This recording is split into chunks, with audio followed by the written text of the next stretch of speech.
वहत स्वभाव पृच्छामि त्वां धर्मसम्मूढचेतः यच्छ्रेयस्यात् निश्चितं ब्रूहि तन्मयि शिष्यस्तेऽहं शाधि मां त्वां प्रपन्नं शिष्यस्तेऽहं शाधि मां त्वां प्रपन्नम् शिष्यस्तेऽहं शाधि मां त्वां प्रपन्नम्। जय सिया राम। हरे कृष्ण कृष्ण कृष्ण हरे हरे, हरे राम राम राम हरे हरे, हरे कृष्ण कृष्ण कृष्ण कृष्ण हरे हरे, हरे राम राम राम हरे हरे। સીતારામ. તો ગઈ વખતે આપણે 16 સુધી મને યાદ છે કે આપણે છેલ્લો જે શ્લોક કર્યો હતો ભગવદ્ ગીતાનો બીજા અધ્યાયની અંદર 16મો શ્લોક ચાલે છે. તો એ શ્લોક ફરી રિપીટ કરીએ.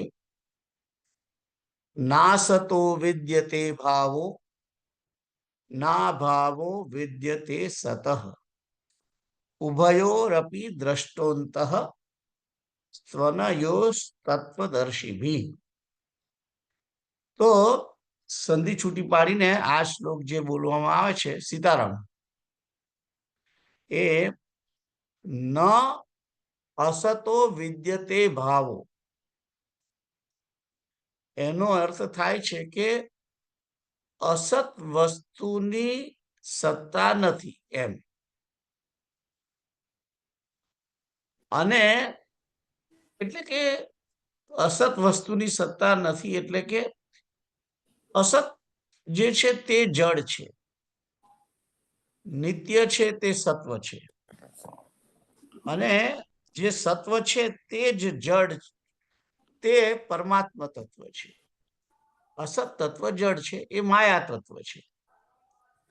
એટલે એમ કહેવામાં આવ્યું છે કે અસતો ન અસતો વિદ્યતે ભાવ, એટલે કે જડ વસ્તુની કોઈ સત્તા નથી, માયાની કોઈ સત્તા નથી એમ કે છે. એટલે આમ તો આપણે જોઈએ છે કે આપણે બધા જીવો, બધા જીવ છે ને, તો બધા જીવો એ માયાના અંડરમાં છે, માયાના આધીનમાં છે. હવે તમે વિચાર કરો કે આ ચેતન જે આત્મ સ્વરૂપ જીવ છે તે જડ માયાના અંડરમાં કેવી રીતે છે? કારણ કે અહીં તો કહેવામાં આવ્યું છે કે અસત વસ્તુ કી તો કોઈ સત્તા નહીં હે. અને આપણે બધા સત ચિત્ત એટલે ચેતન જ્ઞાન સ્વરૂપ, અને અસત એટલે અજ્ઞાન, જડ અથવા તો માયા.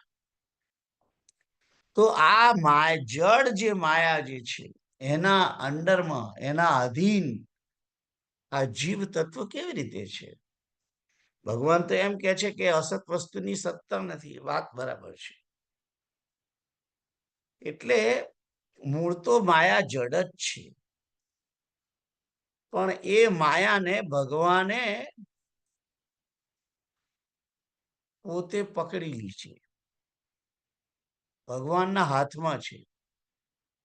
જેવી રીતે ભગવાન નારાયણના હાથમાં શંખ, ચક્ર, ગદા અને પદ્મ છે, એમ આ માયા એ ભગવાને ધારણ કરેલી છે. એટલે કે ભગવાને પકડેલી છે, ભગવાને એને ધારણ કરી છે. એટલે એ પરમાત્માની ધારણ કરવું એટલે કે, અને મેં ગઈ વખતે પણ કહ્યું હતું કે આ ચશ્મા છે જડ છે, પણ એને પકડ્યા છે આ હાથે. એ હાથે પકડ્યા છે એટલે અહીંથી સોફા ઉપરથી એ આમ ઊંચા થાય છે, બાકી ચશ્મા જાતે ઊભા થઈ શકે નહીં. અને આમ કરી અને આંખે પહેર્યા એ હાથની સત્તા વડે. ચશ્મા પોતાની સત્તા વડે સીધો આંખ પર ઉડીને પહેરાઈ નથી જતા. એવી રીતે આ માયાને ભગવાને ધારણ કરેલી છે, એટલે આ બધા જીવ એ પરમાત્માના પરમાત્માના શરણે તો છે જ, પણ માયાને આધીન છે. કારણ કે માયાને ધારણ કરેલી જે પરમાત્મા શક્તિ છે એ બહુ જોરદાર છે, એ બહુ સ્ટ્રોંગ છે, જીવાત્મા કરતા ઘણી બૃહદ છે. જીવાત્માની ચેતન જે શક્તિ છે એ અણુ માત્ર છે, અને પરમાત્માની અનંત શક્તિ, એ અનંત શક્તિના પ્રભાવ વાળે માયાની શક્તિ અનંત થયેલી છે. અને તેના કારણે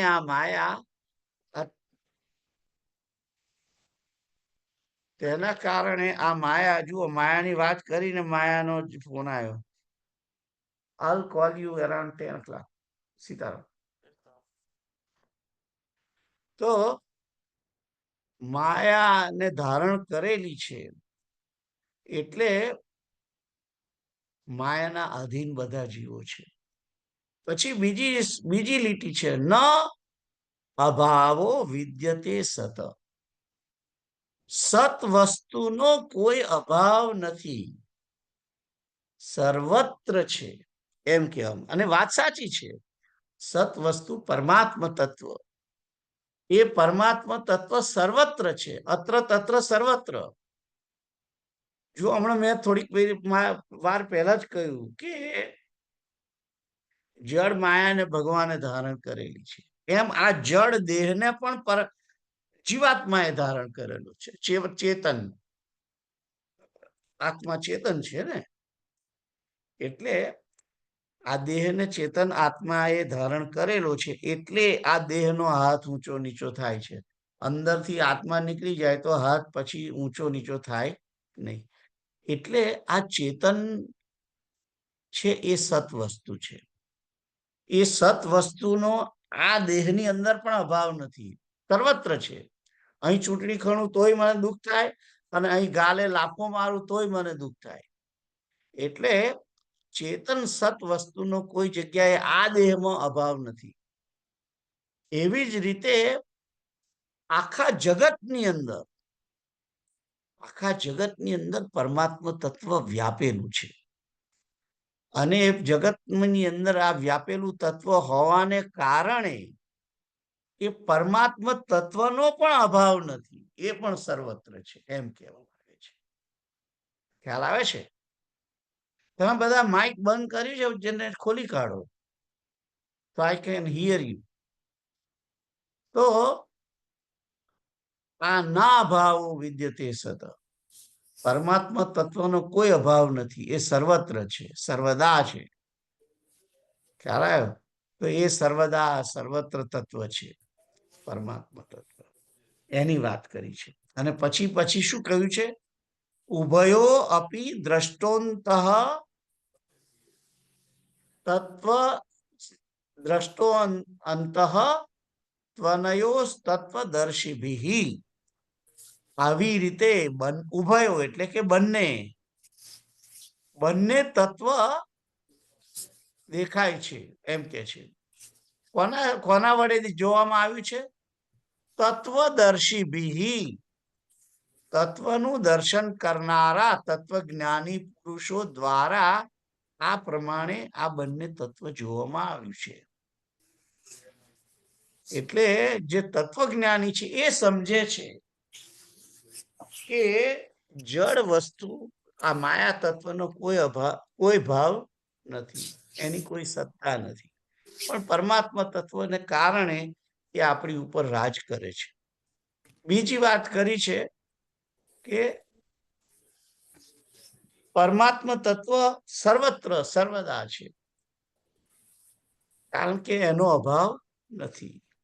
આ જગતની અંદર સર્વત્ર છે, એ સર્વદા છે એમ કહેવામાં આવ્યું છે. તો કોઈને આ વિશે ક્વેશ્ચન છે? નથી. સીતા? નથી. નથી. તો એ સમજાય એવું જ છે, સિમ્પલ છે. એટલે આગળ જઈએ. 17મો શ્લોક તમે વાંચો.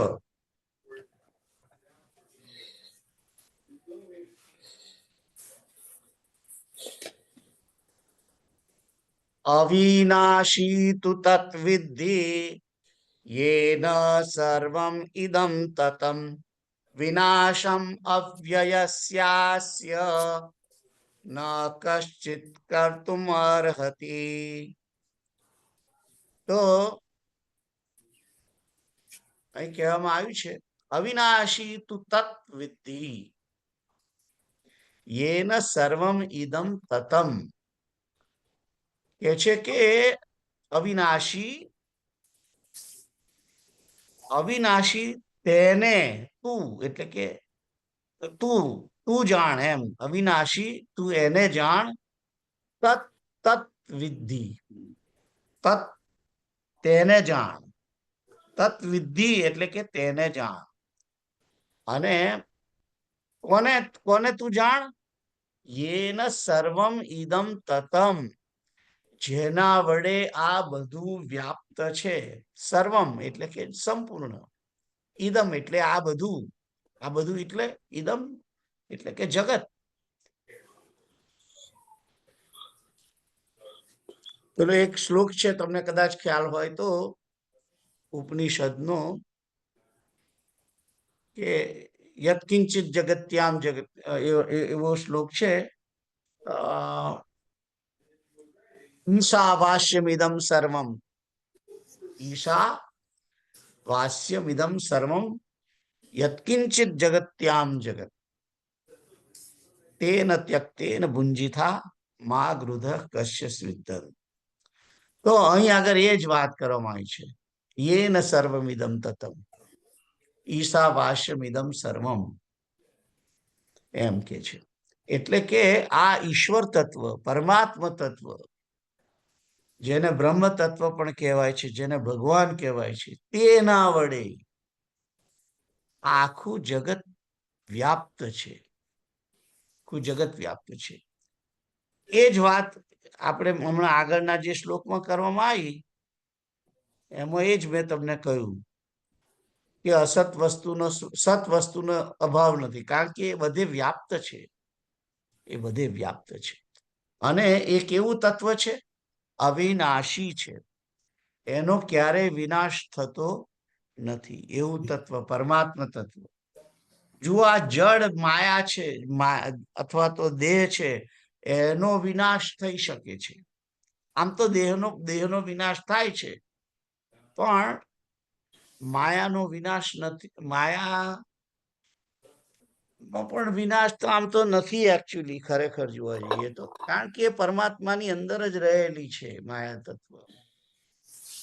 એટલે એ પણ અવિનાશી છે અને અજન્મા પણ છે માયા તત્વ પણ તેમ છતાં આ જે જળ દેહ છે એની લાઈફ સ્પાન એટલો નાનો છે કે આ જગતને પણ લાઈફ સ્પાન છે, પણ જગતનો લાઈફ સ્પાન મોટો છે. એટલે આપણને આ જગત કાયમ હોય એવું લાગે છે, વિનાશ રહિત હોય એવું લાગે છે, પણ છે નહીં. છે નહીં. અવિનાશી કેવલ પરમાત્મા તત્વ છે. તો અહીં કે છે કે नाश रहित तो उसको जान जिससे संपूर्ण जगत दृश्य व्याप्त है. इस विनाशम अव्ययस्यास्य न कश्चित कर्तुम अर्हति. तो કહે છે કે વિનાશમ અવ્યયસ્ય. અવ્યયસ્ય એટલે કે આ અવિનાશી તત્વનો વિનાશમ એટલે કે એનો નાશ કરવો, એનો વિનાશ. ન એટલે નથી. કશ્ચિત કોઈ. કર્તુમ કરી શકે. નહીં, એમાં અર્હતી એટલે કે સમર્થતા નથી એમ કહેવા માંગે છે, સમર્થ નથી. તો આ અવિનાશી તત્વનો વિનાશ કરવામાં કોઈ સમર્થ નથી, એટલે કે પરમાત્માને કોઈ મારી શકે નહીં. ના જીવ મારી શકે. અને જુઓ, પરમાત્મા પણ પોતે આ જીવને મારી ના શકે, કારણ કે આત્મા પણ અવિનાશી તત્વ છે. અહીં આગળ હું ક્યારનો અવિનાશી તત્વ અને પરમાત્મા તત્વની જ વાત કરી રહ્યો છું, પણ તમે સમજો કે આ અવિનાશી તત્વ આત્મ તત્વ પણ અવિનાશી છે, આપણો જીવ પણ અવિનાશી છે. એનો પણ વિનાશ કરવા કોઈ સમર્થ નથી. અહીં આગળ એક રીતે અર્જુનને સમજાવવામાં આવ્યું છે કે તું આ જે ભીષ્મ પિતામહ અને આ બધા તારા પાંડવો કાકાના છોકરાઓ જે છે એને વિનાશ થઈ જશે, તો એનો વિનાશ કરવા માટે તું પોતે સમર્થ નથી ને હું નથી. ભગવાન પોતે પણ જીવને મારી શકતા નથી, આ વસ્તુ સત્ય છે. કારણ કે આત્મ તત્વ પણ અવિનાશી છે અને પરમાત્મા તત્વ પણ અવિનાશી છે, એટલે કોઈ એકબીજાનો વિનાશ કરવા માટે સમર્થ નથી. હા, એનું પરિવર્તન કરી શકે છે, પરિવર્તન કરી શકે છે. એ મુક્ત થાય, પાછો બંધાય, ફરી પાછો બીજા જીવની અંદર આવે છે, એ બધું કરે છે ભગવાન પોતે. અને ભગવાન પોતે પણ ઘણી વખત અવતાર લે છે. અને એટલે આ જે દેહ મરે છે એ વાત બરાબર છે, દેહ મરે છે, પણ દેહ પણ ખરેખર એની અંદરથી આત્મા નીકળી જાય છે અને આપણને લાગે છે કે દેહનો નાશ થઈ ગયો. દેહનો પણ નાશ થતો નથી. દેહનો જે તત્વ છે પંચમહાભૂત એકબીજાની અંદર લીન થાય છે, એકબીજાની અંદર લીન થાય છે. પૃથ્વી તત્વ જળની અંદર લીન થાય, જળ તત્વ અગ્નિની અંદર, અગ્નિ તત્વ વાયુની અંદર, વાયુ તત્વ આકાશમાં લીન થાય છે.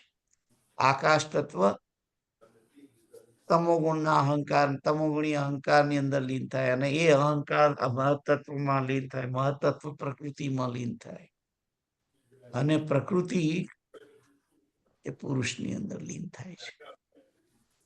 તો લીન થવાની ક્રિયા છે. આગળ જઈએ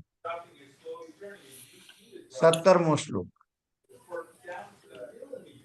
અંતવંત ઇમે દેહા નિત્યસ્યોક્તા શરીરિણઃ અનાશિનો પ્રમેયસ્ય તસ્માત યુધ્યસ્વ ભારત. તો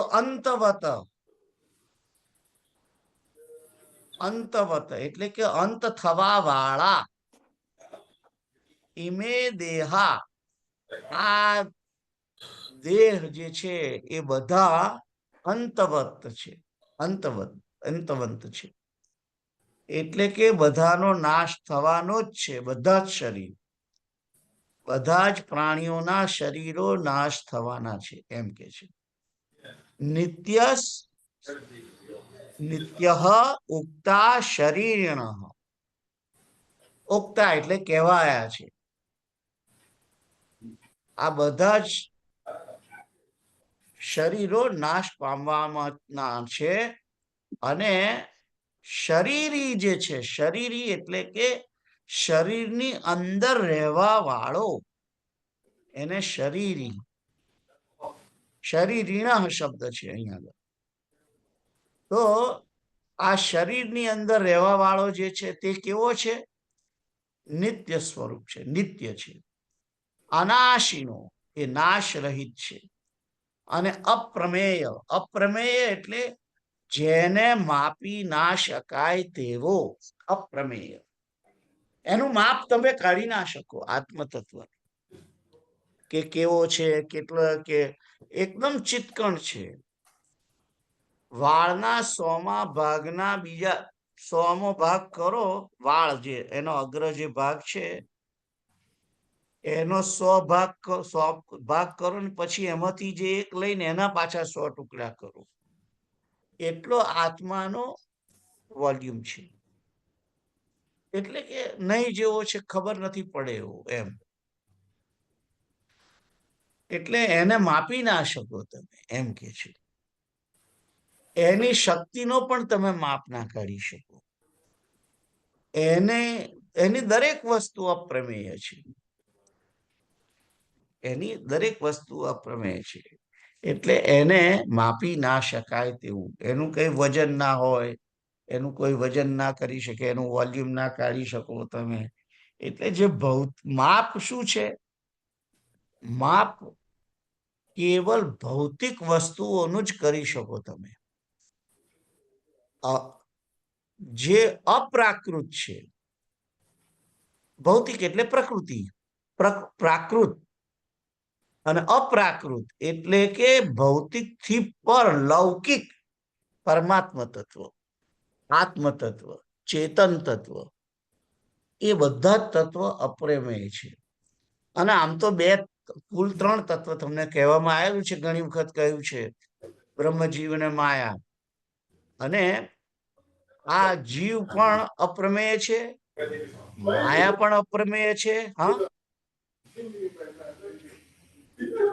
માયા પણ અપ્રમેય છે અને જીવ પણ અપ્રમેય છે. એનું કોઈ માપ કરી શકો નહીં. એટલે અહીં કહેવામાં આવ્યું છે કે આ શરીર તો નાશવાન છે, શરીર નાશવાન છે, પણ જીવ નાશવાન નથી. એટલે કે છે કે તું યુદ્ધ કર. અહીં આગળ આત્માની નિત્યતા, પરમાત્મા તત્વની નિત્યતા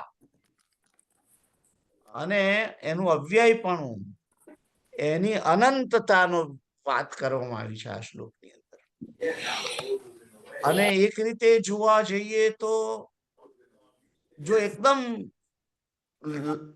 કોમન અર્થ તમે આ શ્લોકનો કરવા જાઓ તો એમ પણ કહી શકાય કે આત્મ તત્વ નાશરહિત છે, અપ્રમેય છે અને નિત્ય છે. અને શરીરનું જે શરીર છે એ બધા નાશવાન છે, એ વાત આમાં કહેવામાં આવી છે. પણ ખરેખર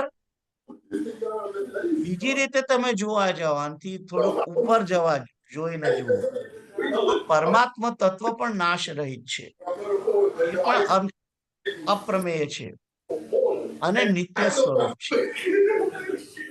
તો આ પરમાત્મા તત્વ પણ નિત્ય સ્વરૂપ છે અને એ અપ્રમેય છે, નાશ રહિત છે, એમ કહી શકાય. તો બંનેની વાત ચાલે છે, જોડે જોડે આત્મ તત્વની ચાલે છે અને પરમાત્મા તત્વની પણ ચાલે છે.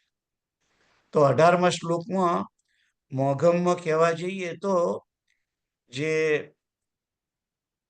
અર્જુનને કહેવામાં આવ્યું છે એ તો એ જ કહેવામાં આવ્યું છે કે આત્મા બધા અવિનાશી છે, નિત્ય છે, અપ્રમેય છે અને શરીર બધા નાશવાન છે. એટલે તારે શરીરને મારવાના છે, આત્માને તું મારી શકું એમ છું જ નહીં. આ રીતે સમજણ આપવામાં આવી છે 17 અને 18 શ્લોકમાં. શ્લોક નંબર 17 અને 18 ની અંદર અર્જુનને એક પ્રકારનું સમજાવવામાં આવે છે કે તું જેને મારી રહ્યો છું એ તો શરીરને મારું છું, આત્માને કોઈ મારી શકતું નથી, એનો કોઈ નાશ કરી શકે એમ નથી. ખાલી શરીર નાશ પામશે અને શરીર નાશ પામશે તો એને બીજું મળશે. આ રીતે ભગવાન એમને સમજાવે છે. આગળ 19મો શ્લોક જોઈએ. કોઈને ક્વેશ્ચન છે? સીતારામ. તો 19ના શ્લોકમાં શું કહ્યું છે એ વાંચો. કોણ વાંચે છે?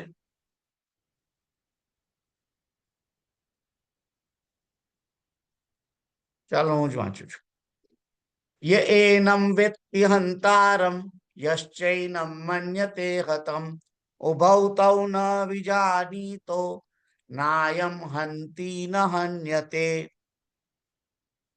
જે ય એટલે કે જે, એનમ એટલે કે આ, વેત્તિ એટલે કે જાણે છે, સમજે છે. હંતારમ એટલે કે મારવા વાળો. જે આને અહીં આગળ એનમ કહ્યું છે, એ એનમ વાત જે ચાલે છે એનો રેફરન્સ આપણે આગળના એનમ એટલે શરીરની વાત કરી છે કે આત્માની વાત કરી છે? આત્માની વાત કરી છે. એનમ જે છે એટલે કે આ, પણ આ એટલે કોણ? આ એટલે આત્મા. કારણ કે આગળ 18મા શ્લોકમાં આત્માની વાત કરવામાં આવી છે. એટલે કે જે આ આત્માને મારવા વાળો સમજે છે. યશ્ચૈનમ મન્યતે હતમ, અને જે એને મરેલો સમજે છે. મન્યતે એટલે કે માને છે.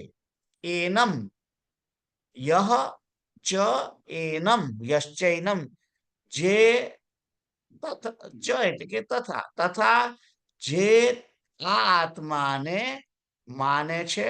હતમ એટલે કે હણાયેલો.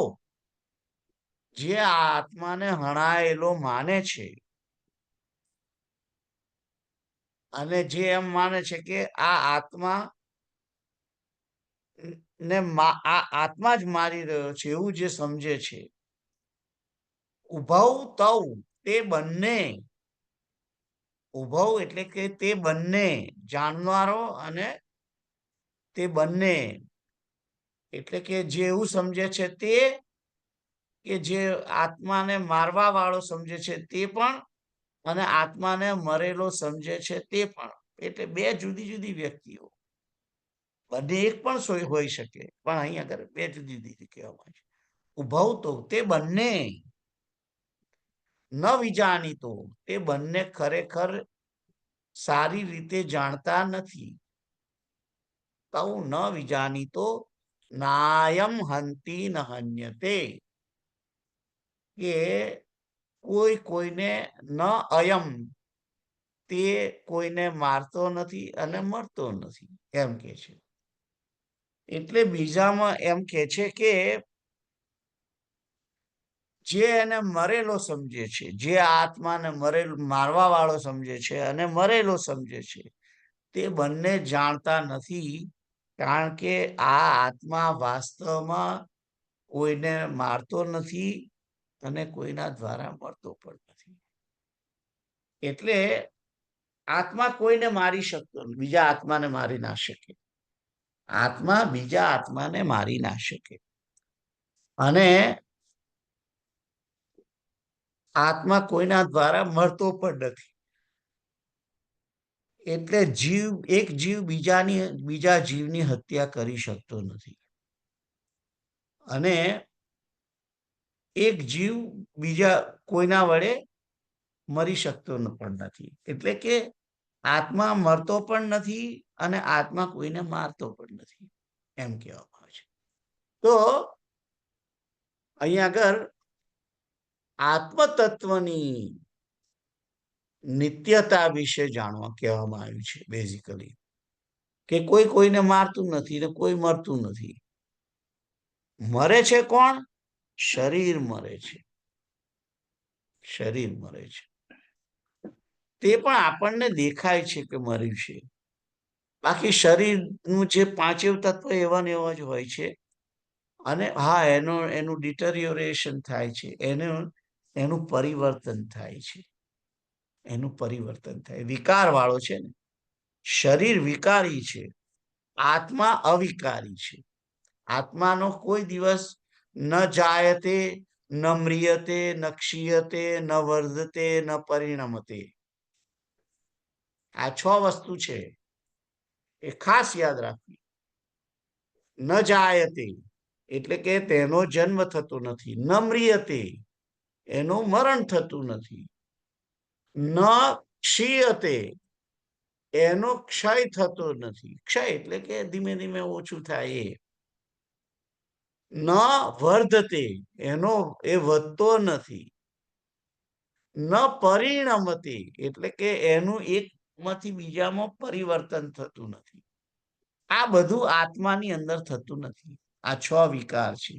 મ્રિયતે, જાયતે, ક્ષીયતે, વર્ધતે, પરિણમતે,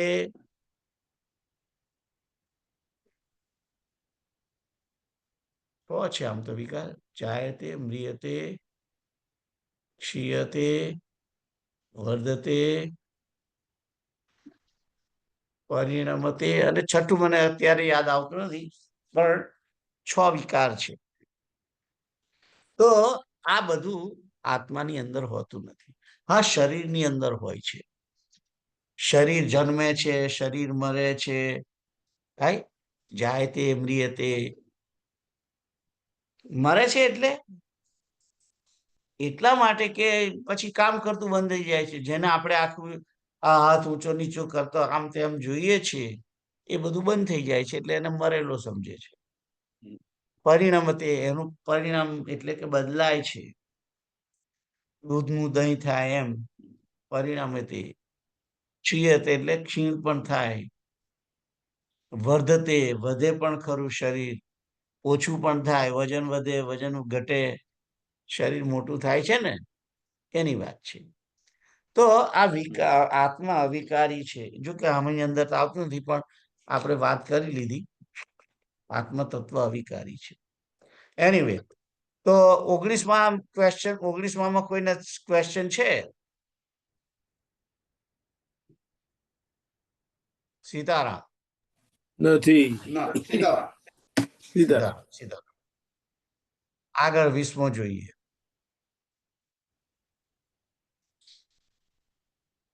ન જાયતે મ્રિયતે વા કદાચિત નાયમ ભૂત્વા ભવિતા વા ન ભૂયઃ અજો નિત્યઃ શાશ્વતોયમ પુરાણો ન હન્યતે હન્યમાને શરીરે. તો અહીં કહે છે કે ન જાયતે. જાયતે એટલે કે જન્મ થતો નથી. ન મ્રિયતે, એનો મરણ થતું નથી. વા કદાચિત, અને ક્યારેય કોઈ કાળમાં. નાયમ ભૂત્વા એટલે કે ઉત્પન્ન પણ થાય છે, થતો નથી. ભવિતા વાન ભૂય, તો કે છે કે ઉત્પન્ન થઈને પછી પાછો ફરી થવાનો છે એવું નથી, એવું પણ છે એમ કે છે. તો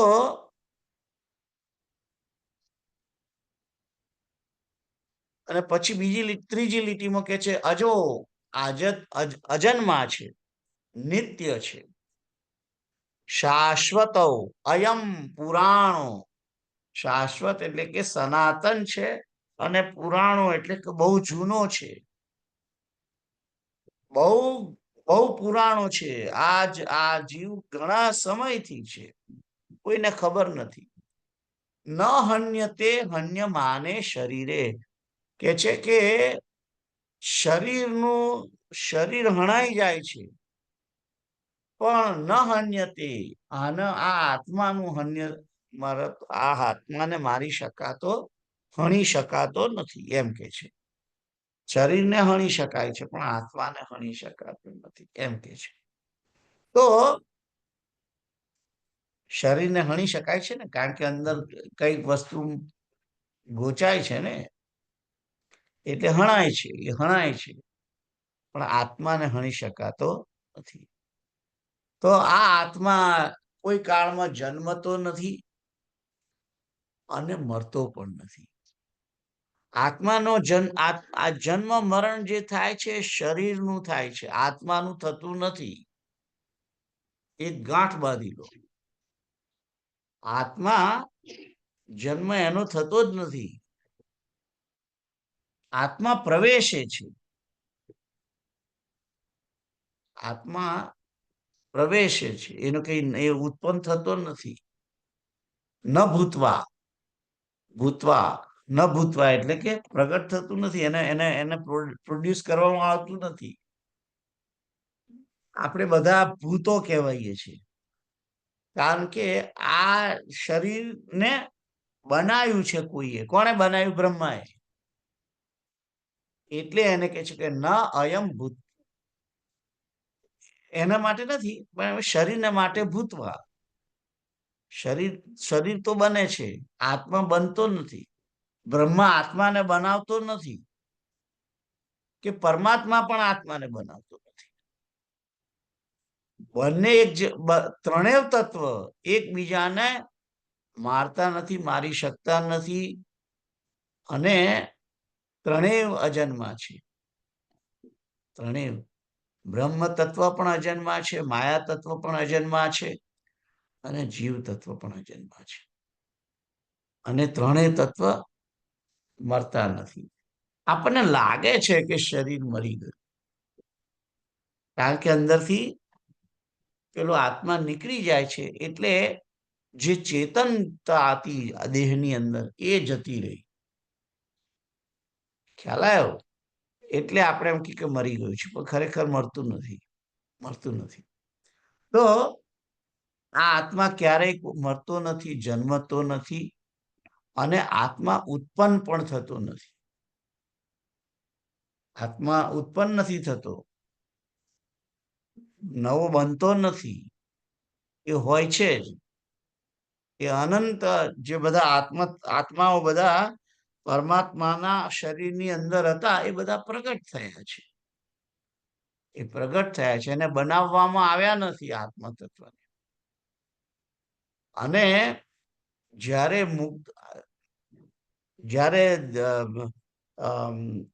જીવ રાગદ્વેષથી મુક્ત થાય છે અને મુક્તિ પામે છે, ત્યારે મુક્તિ પામ્યા પછી પણ એ આત્માનું સિંગલ અસ્તિત્વ હોય છે જ.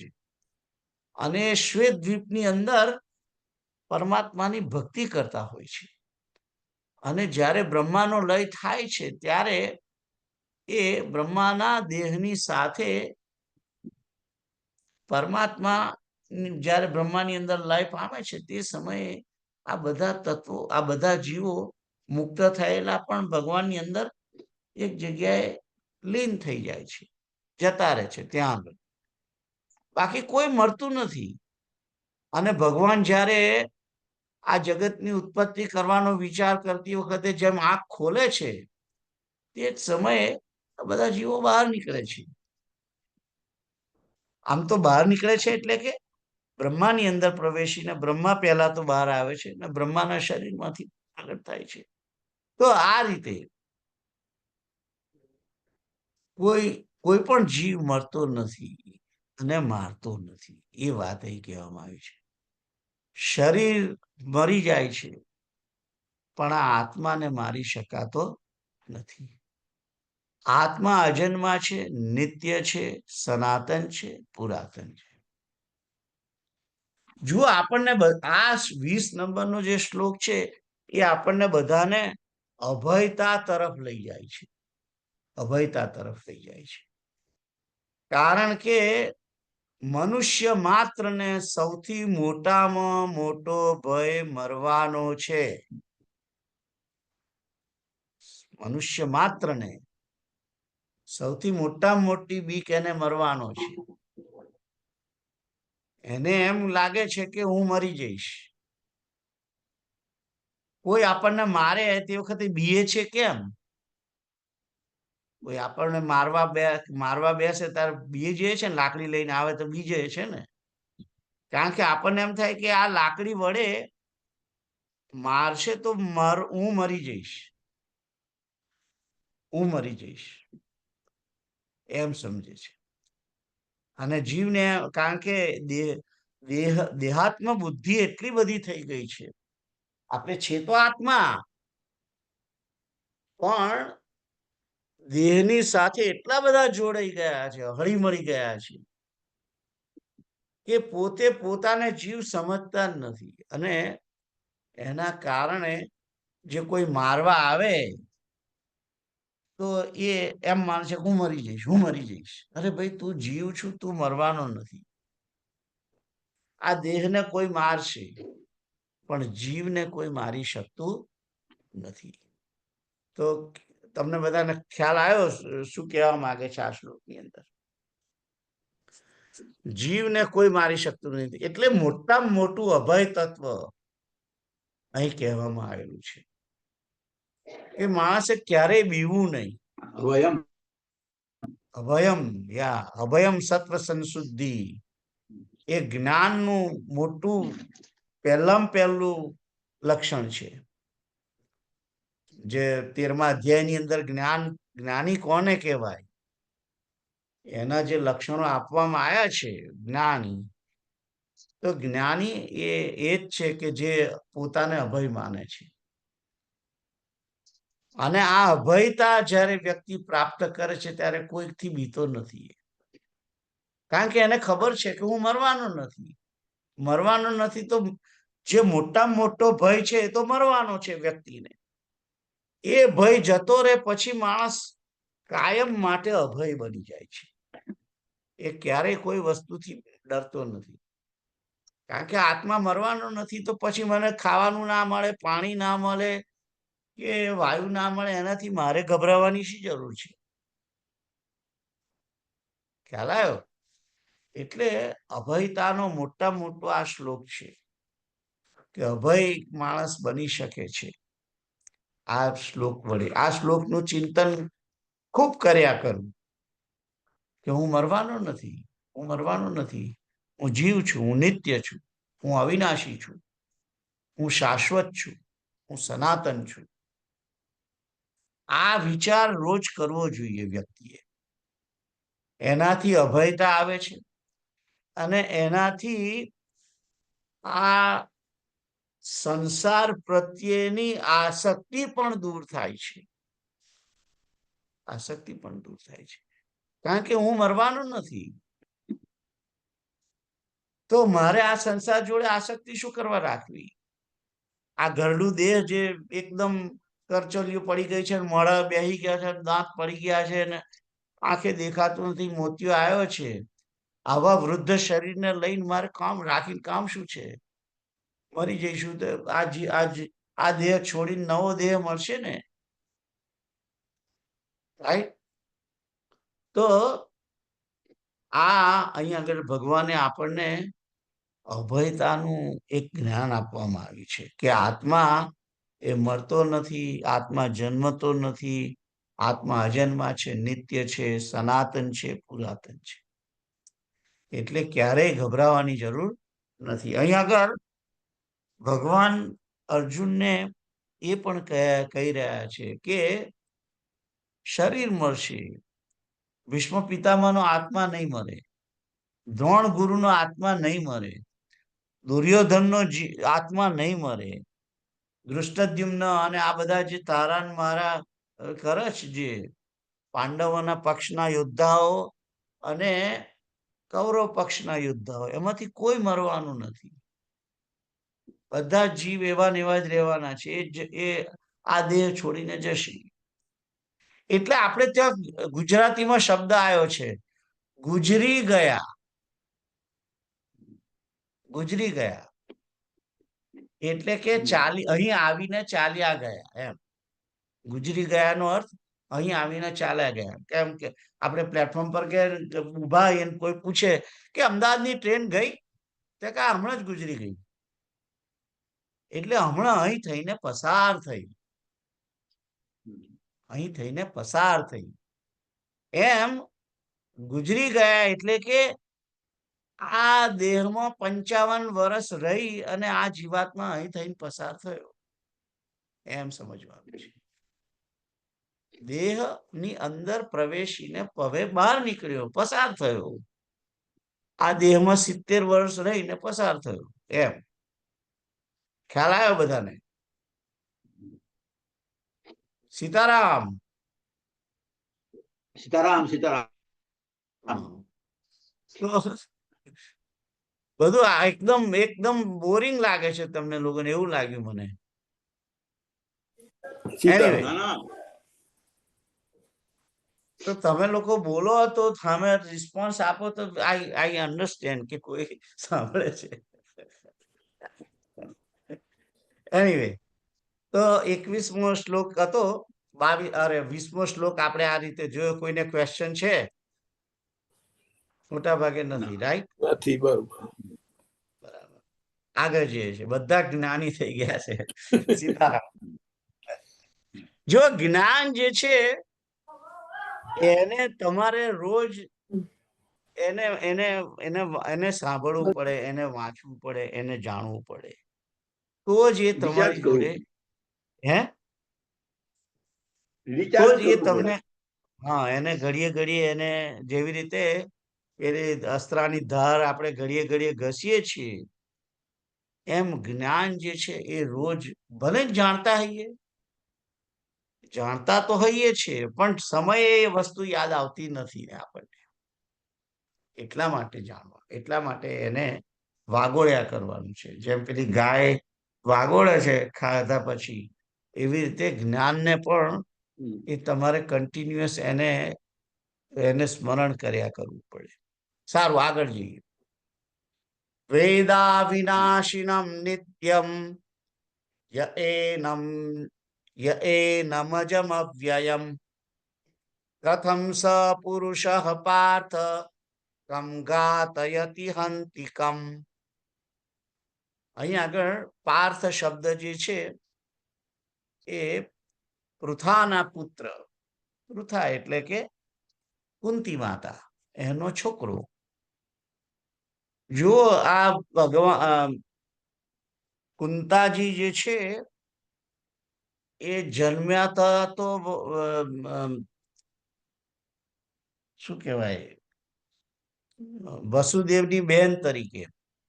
અને વસુદેવની બેન તરીકે એટલે કે સુરસેનની પુત્રી.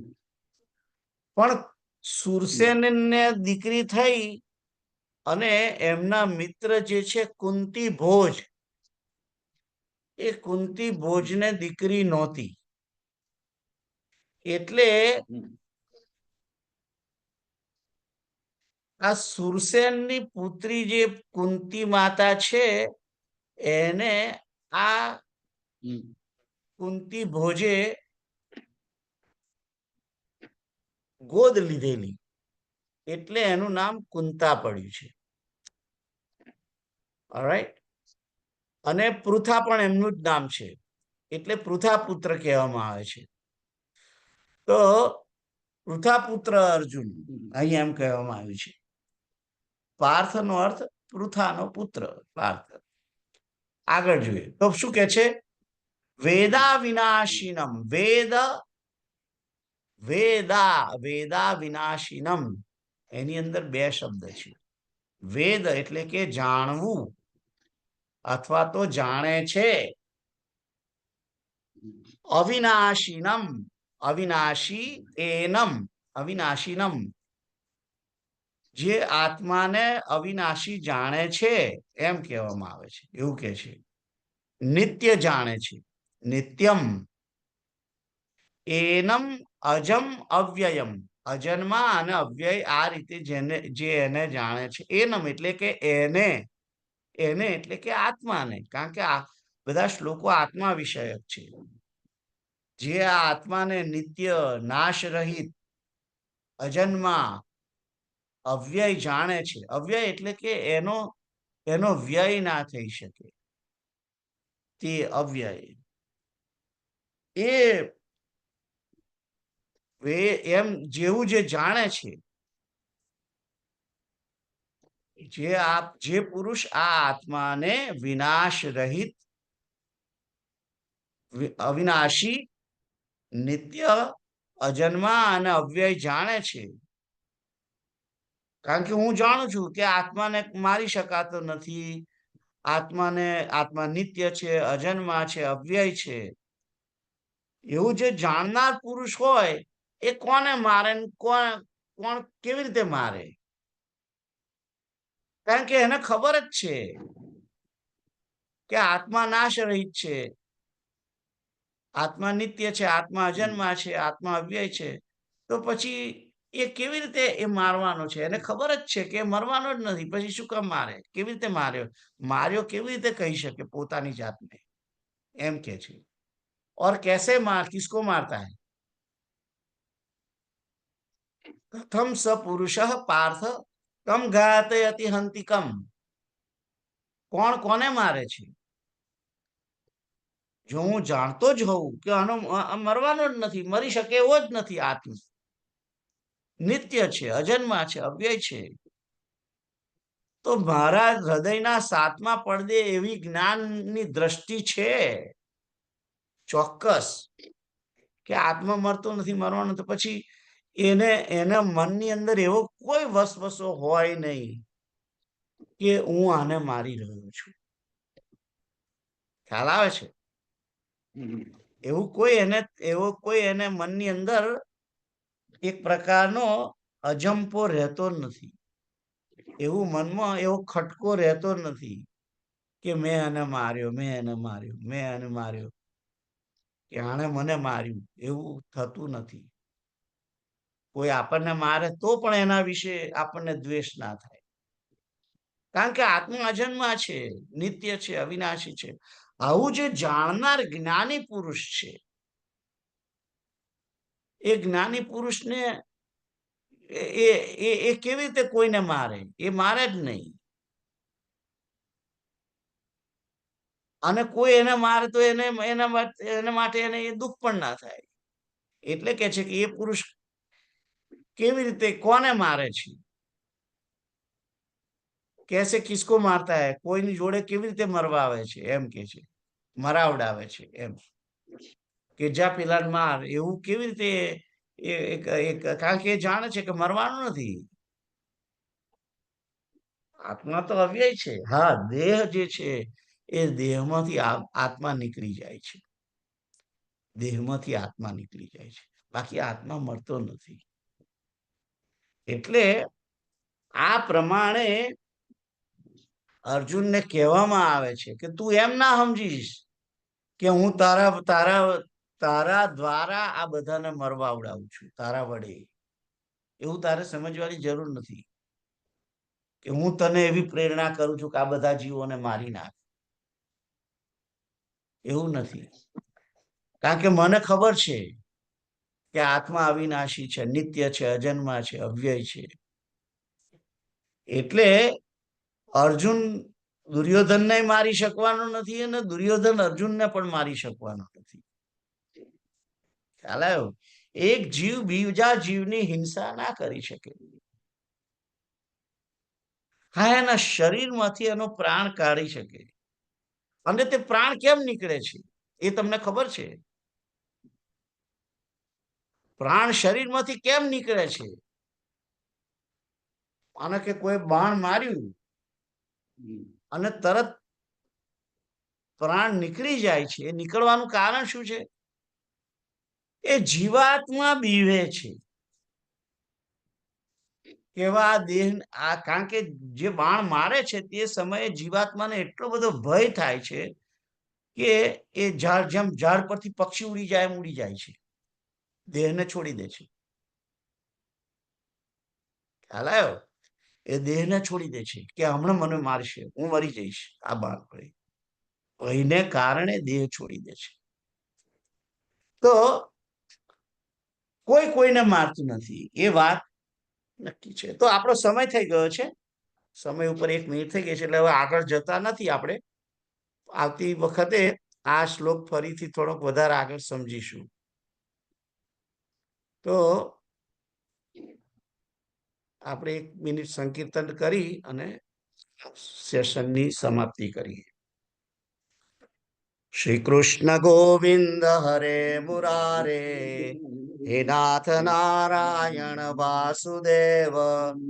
શ્રી કૃષ્ણ ગોવિંદ હરે મુરારે, હે નાથ નારાયણ વાસુદેવ. શ્રી કૃષ્ણ ગોવિંદ હરે મુરારે, હે નાથ નારાયણ વાસુદેવ. ઓમ પૂર્ણમદ પૂર્ણમિદં પૂર્ણાત પૂર્ણમુદચ્યતે પૂર્ણસ્ય પૂર્ણમાદાય પૂર્ણમેવાવશિષ્યતે. સર્વે ભવन्तु સુખિનઃ, સર્વે સन्तु નિરામયા, સર્વે ભદ્રાણિ પશ્યन्तु માં કશ્ચિત દુઃખમાપ્નુયાત. ઓમ